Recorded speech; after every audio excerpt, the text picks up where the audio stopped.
लगातार मतलब मैं देख रहा हूँ कि हम लोग को भी आधे घंटे आप बाहर खड़ा कर दिए, क्या कहेंगे सर, क्या है इस बैठक का क्या एजेंडा? ये हो गया भाई, और किसी को हो गया। अब शांत हो गए। सबसे पहले तो आप लोगों को 15 मिनट 20 मिनट वेट करना पड़ा, क्योंकि मैं आज ही अपने विभाग के जो चल रहे कार्य हैं, जो स्ट्रक्चर हैं, उसकी समीक्षा कर रहा था, विभागों की स्थिति को जान रहा था, क्योंकि आप लोगों से बात करनी थी। एक घंटा का प्रेजेंटेशन था, लगभग सवा घंटा लगा। तो आप लोगों को कोई तकलीफ हुई, इसके लिए हम खेद व्यक्त करते हैं, क्योंकि देखें कि आप लोग भी बच्चा की तरह हल्ला कर रहे थे। अगर थोड़ा सा पेशेंस भी रखना चाहिए, ये मेरा रिक्वेस्ट होगा। देखिए, सभी लोगों का उद्देश्य है, आपका भी है, आपका भी उद्देश्य यही होगा कि हम अपने प्रदेश को कैसे आगे ले जाए। ये बात सत्य है कि शिक्षा ही दुनिया को बदलने का सबसे ताकतवर हथियार है। शिक्षा ही विकास के रास्ते खोलते हैं, विकास के द्वार खोलते हैं, और शिक्षा से ही हम अपने प्रदेश और देश को विश्व गुरु के स्तर तक पहुंचा सकते हैं। हमारा यह बिहार कई मामले में एक विलक्षण प्रतिभाओं का जगह रहा है। आपने शून्य का ज्ञान दिया दुनिया को, इसका गौरव है। आपने गणतंत्र का ज्ञान दिया दुनिया को, इसके लिए हमारी धरती गौरवशाली है। आपने प्रशासन का ज्ञान दिया, जो 16 महाजनपद जो था मौर्य काल में, जो आप पढ़े होंगे, हिस्ट्री के लोग भी पढ़े होंगे, तो प्रशासन भी दुनिया को आपने सिखाया। अहिंसा भी दुनिया को आपने ही दिया।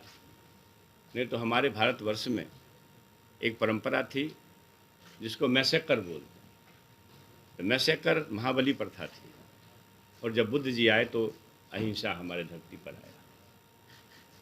ये भी बात सत्य है कि शिक्षा ही ऐसी चीज़ है, एक शिक्षक पुत्र को शिक्षा मंत्री बना देता है। मैं अपने बारे में कहता, इसलिए आपके माध्यम से मैं अपने प्रदेशवासी से खास करके और देशवासी से ये अपील करता हूँ, पेरेंट्स से, माननीय कुलपति महोदयों से, शिक्षक संगठनों से, प्राचार्य और प्रधानाध्यापकों से,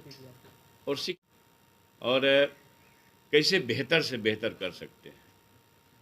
मैं आपके बीच में बताया कि शिक्षा से एक शिक्षक पुत्र शिक्षा मंत्री बन जाता है। अगर शायद शिक्षा हम लोगों को प्राप्त न होता तो किसी खेत में हल चला रहे होते या चरवाहा बन के काम कर रहे होते।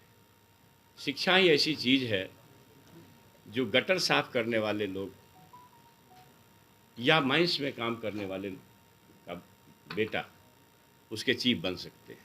बंद है, आप भी देख रहे होंगे। शिक्षा ही ऐसी चीज़ है जो किसान का बेटा हो या मजदूर का बेटा बड़े बड़े हुक्मरान बन सकते हैं, दीपक बाबू बन सकते हैं, आपके तरह के पत्रकार बन सकते हैं। आप सभी से, जो प्रेस जगत से जुड़े हुए लोग, हम इनवाइट करते हैं कि वर्ग संचालित करने के जो भी ज्ञान आपके पास भी हों दें, और आपके माध्यम से संपूर्ण शिक्षा जगत में लगे हुए लोगों से कहना चाहता हूं, वर्ग संचालित करें। सरकार मजबूर होकर के कोई कार्रवाई करती है, उसकी स्थिति न पैदा हो। मैं चूँकि शिक्षा क्षेत्र से जुड़ा हुआ हूँ तो मैं इस तकलीफ को देख रहा हूँ। प्रायोगिक परीक्षाएं नहीं संचालित हो रही, अद्भुत है। हम लोग जहाँ पढ़े हैं वहाँ कुछ कुछ दिखाया जाता था, प्लस मैंने 10th में भी 11th में भी, ये टेस्ट ट्यूब क्या होता है, रेंज कैसे करते हैं, कुछ कुछ सिखाया जाता था। लेकिन अब तो लगता है पूरा मैंने हम लोग ऐसी स्थिति में जी रहे हैं कि कोट टाई पैंट बढ़ रहा है, हाफ ये गोलगंजी वाले लोग पढ़ा के गए और कोट टाई पैंट वाले हम लोग शिक्षा को ज़रा कमज़ोर दृष्टि से देख रहे हैं। तो ये एक मास अवेयरनेस का भी सवाल है। बल्कि मैं माता पिता से भी आपके माध्यम से कहना चाहता हूँ, बिहार प्रदेश के पेरेंट्स से, कि आप अपने बच्चों को बेहतर शिक्षा दिलाने के लिए, जैसे पहले लोग एक दबाव बनाता था बच्चों पर, वो भी दबाव बननी चाहिए। और इसी के लिए हमारा विभाग काम करेगा। हम लोग संकल्पित हैं इन चीज़ों को आगे बढ़ाने के लिए। और मैं पहले तो अनुरोध विरोध आपके माध्यम से करता हूँ, फिर शिक्षक संगठनों से, विश्वविद्यालय के लोगों से, फिर उस लेवल पर अलग अलग या समीक्षा करके देख लेंगे, प्रधानाचार्यों को बुलाएंगे और एक बार जरूर ये अपील आपके माध्यम से जाएगी। अगर हम आज भी लोग आए थे शिक्षक संगठन के कुछ लोग, हमने उनसे लोगों से कहा कि साहब आप क्लास लगवा दो, क्योंकि आप ही के भरोसे ये विभाग है। लगभग 50,000 करोड़ का कितना बजट, लगभग 50,000 करोड़ का बजट है। इतना सरकार का पैसा जाया होता है। करोड़ का कितना बजट, लगभग 50,000 करोड़ का बजट है। इतना सरकार का पैसा जाया होता है और फिर खाली इंफ्रास्ट्रक्चर में लग जाए या फिर एस्टेब्लिशमेंट में लग जाए। तो ये जिस उद्देश्य के लिए यह बनाया गया विभाग है या हमारा विभाग है, सरकार की जो चिंता है, इसको बेहतर शिक्षा, गुणवत्तापूर्ण शिक्षा कैसे हो, और इसके लिए हम लोगों को जहाँ से भी अनुभव शेयर करना पड़ेगा। मालूम हुआ हमारा सिमुलतला मॉडल है, मालूम हुआ अभी आप लोग देख रहे होंगे केजरीवाल जी का। तो हम अपने अधिकारियों के साथ ऐसे शिक्षण संस्थानों को भी विजिट करेंगे और ये अल्टीमेट ये है कि वर्ग संचालित हो और गुणवत्तापूर्ण शिक्षा हो। इसी के लिए यह आप लोगों को हमने कष्ट दिया, यही मैं कहना चाहता हूँ। आप लोगों से कोई सर केजरीवाल मॉडल पर काम करेंगे आप लोग? बिल्कुल, मैं अभी देखने जा रहा हूँ।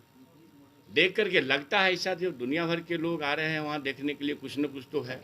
तो अगर वह है, एक बात मानिए, जिनको नफरत पढ़ाना है वो पढ़ावे, हमें मोहब्बत पढ़ानी है।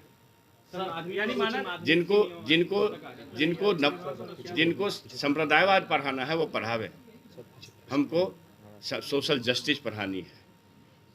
जिनको गुरु गोवलकर के बंच ऑफ थॉट पढ़ना है वो पढ़ावे, हमको अम्बेडकर को पढ़ाना है। ये इसलिए कि हम नफरत के माहौल से अपने आप को अलग करना चाहते हैं। मंत्री जी, आप मानते हैं समान काम समान वेतन, क्या आप इसे लागू करेंगे? क्या बोले? समान काम समान वेतन को लेकर सर आपने मेरी बात सुनिए। हमारे शिक्षक आउटपुट देंगे, हम हर स्तर तक उनको मदद करेंगे। हमारे पास आउटपुट आएगा, इस बात की जिम्मेवारी पूर्वक कोई गारंटी लेंगे, तो हम शिक्षा नीति में जो आप सवाल को उठा रहे हैं उस पर भी काम करेंगे। हम आज भी बोले, मैं आज भी बोला हूँ, प्रदेश के नेतृत्व के लोग आए थे, हमने कहा कि आप कम से कम 1 महीना मेरा वर्ग संचालित कर दो। ये ऐसा रोना नहीं है। 10 लाइसेंस के लिए अभी हम लोग भी समीक्षा बैठक में किया है। हमने कहा कि भैया आप वर्ग संचालित करा दो, प्रायोगिक परीक्षाएं लगा दो, जो ही टीचर है कम से कम पढ़ावे। तो स्कूल में जाकर कर पढ़ाता नहीं हो तो शिक्षकों पर कार्रवाई ही करना पड़े, तो शिक्षक और समान लोगों में क्या फ़र्क है? मंत्री जी, आप मानते हैं कि एक आदमी बोलो, एक आदमी बोलो। मैं आपको ये कह रहा हूँ कि हमारा जो मॉडल चल रहा है ये चिंताजनक है, ये चिंताजनक है। और इस स्थिति में हमारा एजुकेशन नीचे नहीं हो रहा है, उसको आगे बढ़ाना है, चाहे जहाँ से मॉडल लाना पड़े।